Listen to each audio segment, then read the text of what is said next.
at the boot of the car. Ahead of us, 5 of them came out of the bush. Another 2 came from the rear. My daughter screamed, "Mommy, Daddy, what's going on?" There was no time to say a word.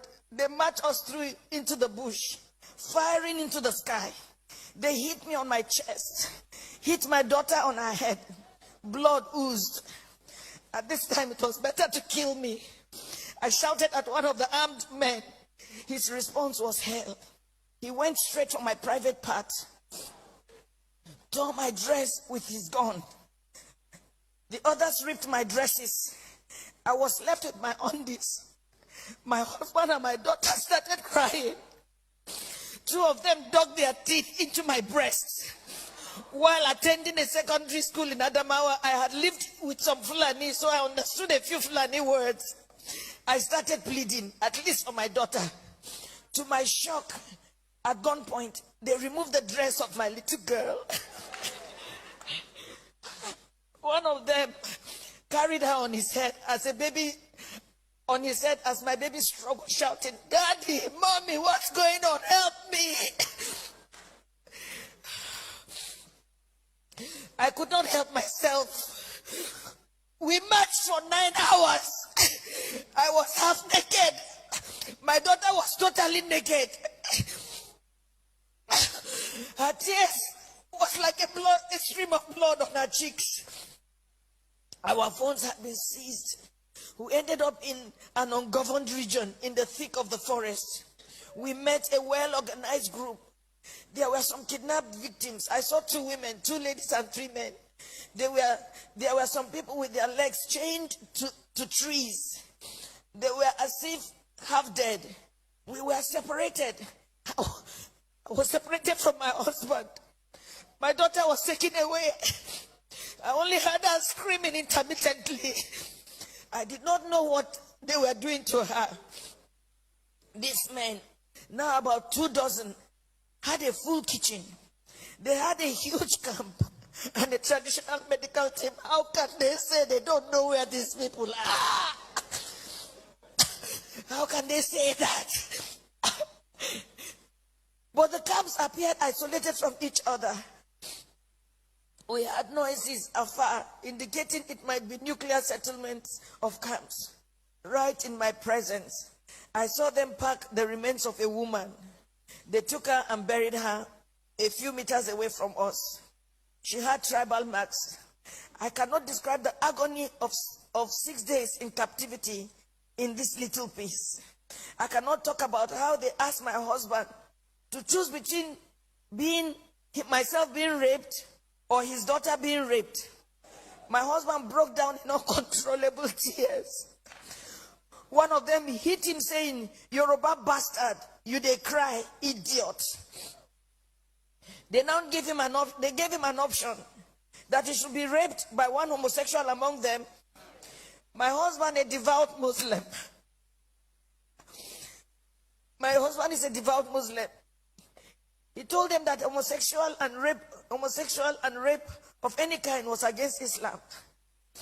They hit him with the butt of AK-47. What do you know about Islam? You can imagine, you are being asked to choose between being raped by a homosexual, your daughter just 9 years old, or your wife being raped. They gave the 4th option. If you fail to choose one, we would rape your daughter, rape you, the man, and rape me, the wife. I made myself the sacrificial lamb. My husband begged, saying they should name any price. One of them asked him to bend down. 3 beastly criminals sat on his back, jumping until he was too weak to stand.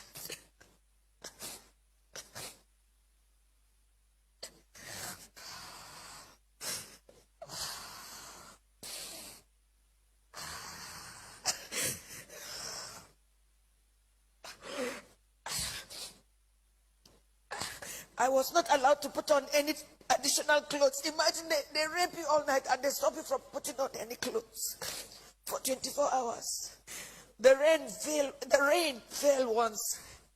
I became a relic and a sexual museum for the army, who in turn addressed me and asked questions about my financial standing. New Fulani men joined the camp.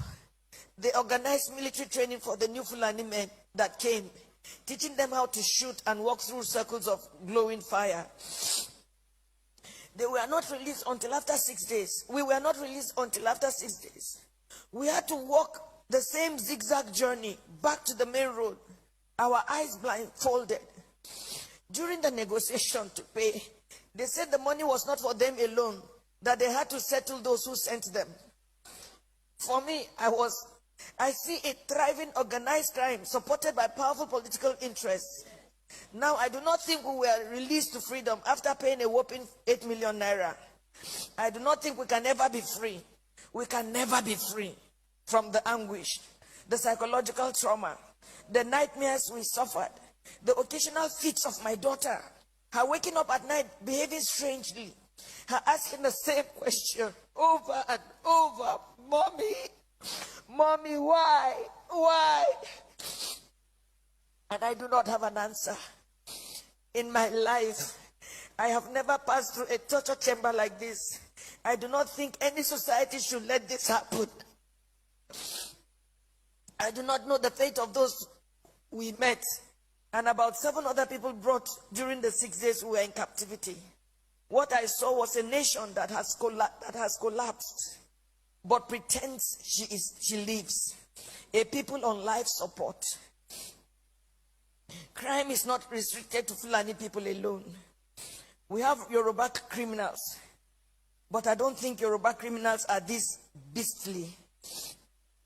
These elements are savages. I can't imagine Yoruba thieves going to Sokoto or Maiduguri to kidnap Fulani people and keep them in their own bushes.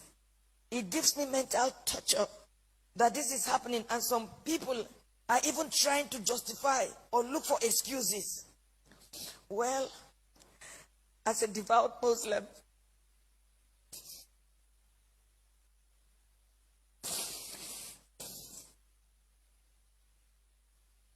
myself and my family have taken solace in Allah. Not the Nigerian police, not the army, not the government. We have taken our faith the way it came, that this is supposed to be fate. I thank God that we successfully returned to where we live, thousands of miles from Nigeria. We thank God that we have made a vow: never shall me, any of my children or husband in our lifetime visit Nigeria again. Our remains, anytime we die, will also not be buried in Nigeria. It was a suggestion my daughter made, which we all adopted. I pity the country. I pity her people who continuously walk like the living dead. I pity those who parade themselves as leaders because they know nothing about what is going on, and the abyss the country is sunk already. I pity Yoruba people. Oh, I pity you. I pity my people.